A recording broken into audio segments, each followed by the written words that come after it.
What's up, everybody? It's your boy Ethan the Dragon King. First video for the gaming channel today. We have going to be doing a deck list of the Commander Golta Stampede Tyrant.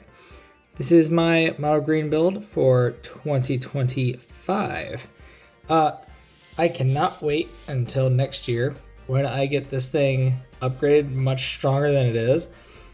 It is going to be all the fun at the table. So, we're going to start with the land base, keep it toot and sweet. We're pretty much, the whole deck just wants your basic lands. There's no special lands needed, and like no command tower. You can add a couple of the lands, I'm sure. If you've got the finance for it, I guess a Gaia's Cradle would be neat, but more on that later. Moving on, we've got our enchantments. We've got an Evolutionary Leap. Side creature, reveal off the top to get a creature add to hand. Basically cycle through our mana dorks once you've got enough real estate on the table to up and go. A Gorgonite Iphamog with the commander itself or whatever, getting many creatures on the field plus the top ability to look at the top four and reveal a creature to add to hand. Very nice. And this one, when it transforms, basically it becomes a Gaia's Cradle. It will, you can either tap it for green or green for each creature you control, which is very nice. So enchantment, we've got a few enchantments left here. So we've also got a Garruk's Uprising. A creature with 4 or more power enters the battlefield, you can draw a card. Creatures you control have trample, and whenever a creature with power 4 enters, you get to draw a card. So it's very nice. It's got an ETB and down the road uses as well. Next one we've got run up is Greater Good. Very, very nice when you're trying to basically end the game pretty much. You get Golta, have a draw engine with plenty of mana, and you just go. You drop all the creatures and destroy the table. Barumbra, the newest addition to the deck. It's an attack trigger. I don't even need the damage to go through. But it's very nice when I'm getting the additional combat in there. And being able to have that extra totem armor as well is very nice when they get us remove the commander. Next, let's see what we got. We've got the Unnatural Growth, 5-drop. But at the beginning of combat, double the power and toughness of each creature you control until end of turn. Just more stuff to absolutely just annihilate with damage. Alright, next we've got our artifacts. So we've got an Everflowing Chalice. Always love having that. When I have additional mana at the end of the turn, I can just pump it into this, or even early game, put 4 mana into it, and gives me basically a Soul Ring for 2, which is very nice. Running the classic Soul Ring itself. This is the underdog of the deck. Pretty much with the amount of permanents I generate and the amount of times I can double counters. Millennium Counter, I haven't won with it yet. I had a 1v1 where I got it almost to 1,000, but it's a little one piece. And then we've got the Blackblade Reforged with the more power buff like crazy. Obviously with like 10 lands on field, you get a +10/+10 as an example. Very good stuff. Landfall with Horner Greed, yes, it affects all players, but you will most likely be getting most of the benefits at the end of the day. Moving on, we've got the Conjurer's Closet. Very nice when you're able to get a bunch of stuff, and then end step, you basically flicker Golta to get the rest of the creatures onto the field and proceed to make even more blockers or just more additional ETBs that are absolutely nuts. Next, we've got our sorceries. There's not a lot of these, but first one we got is a Life's Legacy. Additional cast, sack a creature, draw cards equal to that creature's power. So if I sack me a 5-drop, I got a 5-draw there. And with the amount of creatures I have, plus being in green, there is actually recursion to get back any creatures I sacrifice as well. Got a Gaia's Blessing. It's kind of a placeholder for when we get more reshufflers down the way, it's also kind of like the cheapest reshuffler you can hope for. Shuffle 3 cards from your graveyard into the library, draw a card, and then if it were to meld, you can shuffle it in your graveyard back into your deck. Also, I apologize if we're yawning. It is quite the evening tonight. Alright, so we gotta explore. This one's very nice. I am potentially going to be taking this out. I'm not sure just yet. I like the draw and the additional lamp return, especially when you're in early game for 2 mana. It's very good. And this could borderline be considered a CDH piece, but that's only because of the sacrifice non-token green to basically cultivate. Now, I might actually add the cultivate and the Kodama's Reach in this deck, because honestly, the amount of mana production we can get with the amount of mana dorks as well as all the lands we have be a great way to just break it down so we only have creatures left in the deck. Moving on, we have our instants. So for our instants, we've got the Snakeskin Veil. Put a 1/1 counter on a creature you control and give it hexproof, a way to defend the commander while you have it out there, and even if need be, protect the dorks early game so you can still keep the mana flowing as the game continues. Always gotta have a fog, especially when your commander likes to do the stompy stompies. Your opponents really are gonna be hard out to get you early game. And then where there's one, there's usually many. This one at least has the cycling ability as well as no combat damage. Now there is one I will have to try to get my hands on. It is a Moment's Peace, I believe. I'll have that popped up on screen here. And then moving forward, the next one we have is Tangle. This one's pretty busted for it being a 2-drop. Prevent all the damage and then keep your stuff tapped, or keep your opponent's stuff tapped for the next untap step. So it's definitely nice when they're trying to end the game through all the big creatures and you're able to pretty much just stop them in their tracks. And then this is the last one. This is pretty much self-explanatory. Target player untaps all basic lands he or she controls, hence why we run nothing but basics. Not to mention, most of the ramp that I use in the deck specifies basics, so it makes it very easy for being able to progress and move forward with gameplay. Moving forward to the deck, we have a Finhorn Elves as our first mana dork up to the bat. Pretty self-explanatory. Birds of Paradise. We have an Arbor Elf, Llanowar Elves.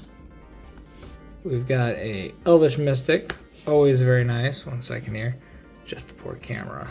Huzzah. Alright, so we got an Elvish Mystic. I apologize for the quality on the camera, guys. My camera really likes to be derpy. There we go, better quality. So we've got the Gilded Goose, the Skyshard Ranger, literally lots and lots of dorks here. We got an Elvish Scout. This one's mainly for some of the bigger dorks that have tap, add for down the road, add for more things. But this one's untap target creature control. That creature neither receives or deals. So if an opponent's able to give something like Death Touch or something like that, this will be a way to out that issue and save a blocker. Obviously with the excessive mana, this is quite nice if you're able to cast this late game or even early game as a blocker. Either pay 1, get a 1/1, or you pay 9 and you get something that's a 5/5. So you have a 6/6 for essentially 9 mana. Essence Warden, basically the life gain and beans and broccoli of the deck pretty much. You're going to be expected to take a lot of damage, and with this is basically the life piece of the deck. We've got our Tenderwild Guide, means to put extra mana to get us extra mana dorks. You would add 1/1 counters, a very good piece, especially for a 2-drop. And then this is where all of our 1-drop elves, as well as other elves in the deck, will come into play. Add green for each elf on the battlefield, especially convenient when we got our 3 dorks and other mana producers as well. Example being our next one up on the line. It comes into play at 1 mana, so you're basically paying 2, getting 1 back, so it's basically a 1-drop with a return on it, and it's another blocker, which is very nice. We got the Lotus Cobra, always a nice card. Landfall, add a mana, and with the amount of landfall you're going to have in the deck, it's going to be very beneficial to you. 1 second here. I'm going to place this down, and then I'm going to clean this up in 3, 2, 1.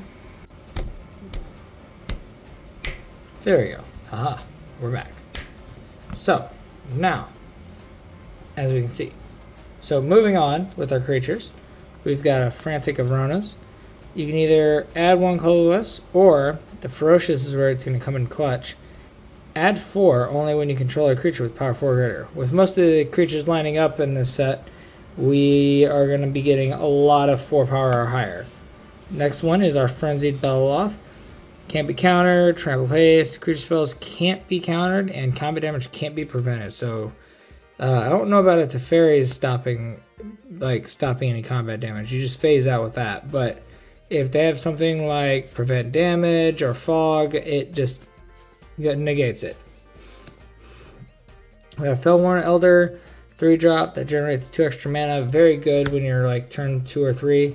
We have our Tireless Provisioner. Also landfall, you get food or treasure out of it each landfall. Asusa to help get those benefits when we get those lands onto the battlefield, because with the additional lands we get to hand from our cultivates and other stuff, it makes it great for being able to have that extra available mana each turn. Horizon Explorer, very good. I'm liking the lander token concepts.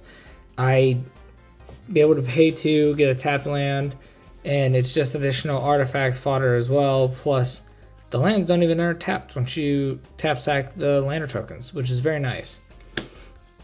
This is where we start getting into the big hitters. We've got a Champion of Lambbolt. Things are going to get quite hectic from here. Make it so you just can't block my stuff down the road. Belmoth Prime, he will be getting replaced in this deck.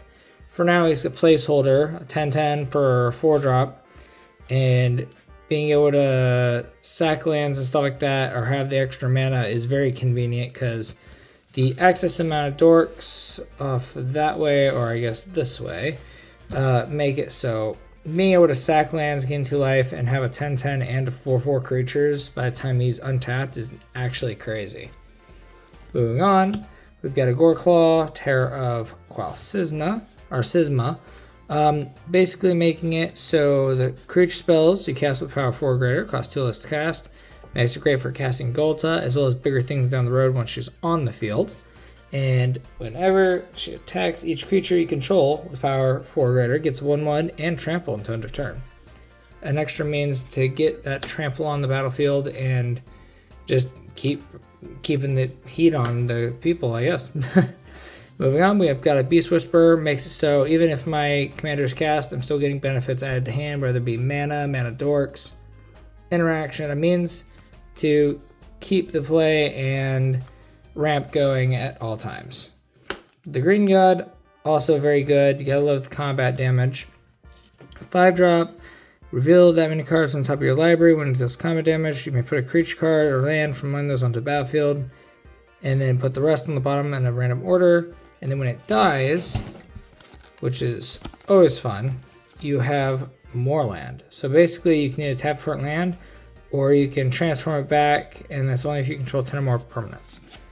I had an opportunity to do this on my opponent's turn, but as you had seen here, it can only activate it as a sorcery. Man, if Magic had made that at instant speed, whoo mercy. Would have been a heck of a commander card. Moving on here, we've got a Bloomvine Regent. This is basically the infinite cultivate in the deck. Claim territory, you get to search for 2 basic forest cards, reveal them, put them onto the battlefield, and then the other into your hand and shuffle. The Omen is where it's key, because Omen means that due to the mechanic Omen, you'll be shuffling this guy back into your deck after he's been cast with the claim territory. Next, we have Ashaya, Soul of the Wild.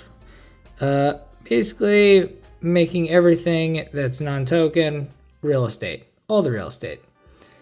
Moving on, we have the Primordial Worm. It's basically a normal big hitter, but it will be a place marker for bigger things starting into 2026 this next year. I'm very excited. We've got a Regil Behemoth. Very nice. ETBs, you become the Monarch, and you can tap your lands for extra mana, or 1 extra mana, while you're the Monarch, which is very nice.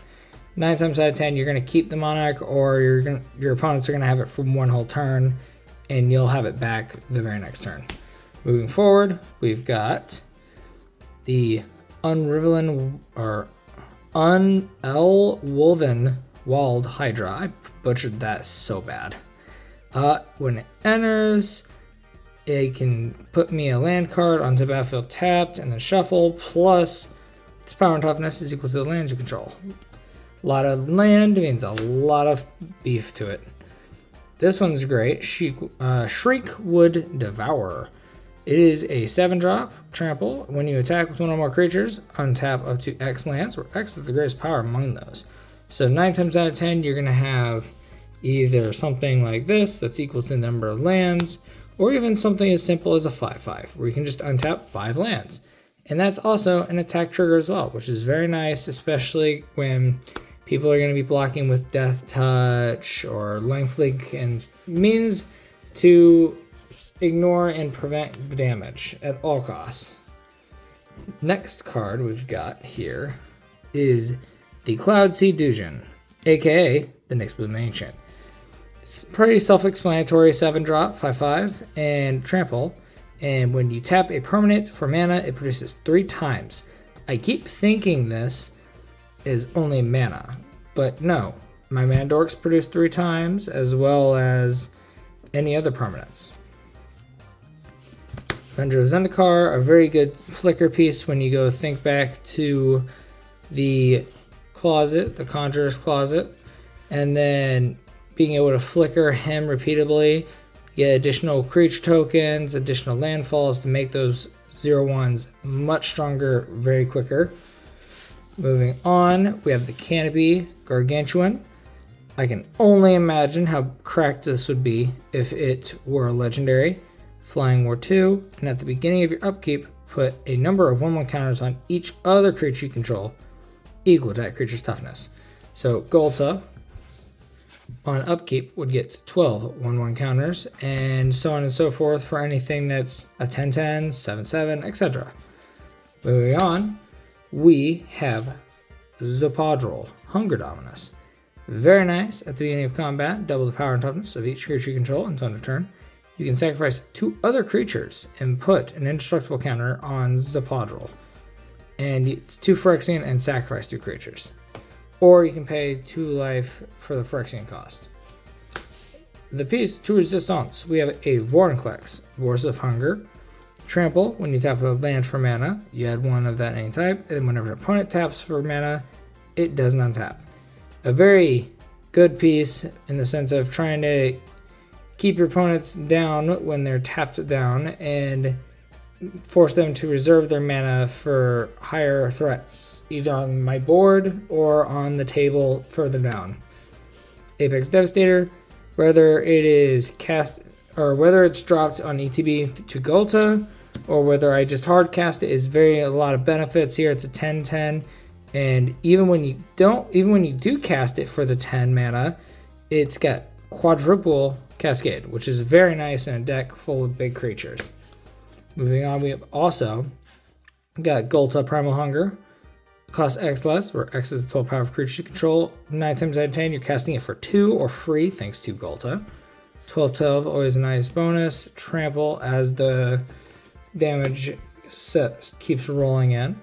We've got Thrasta, Tempest Roar, 3 less to cast for each spell you cast this turn. Trample Haste, trample over Planeswalkers. Always a fun thing whenever I look on this, because you don't really see trample over Planeswalkers on most cards.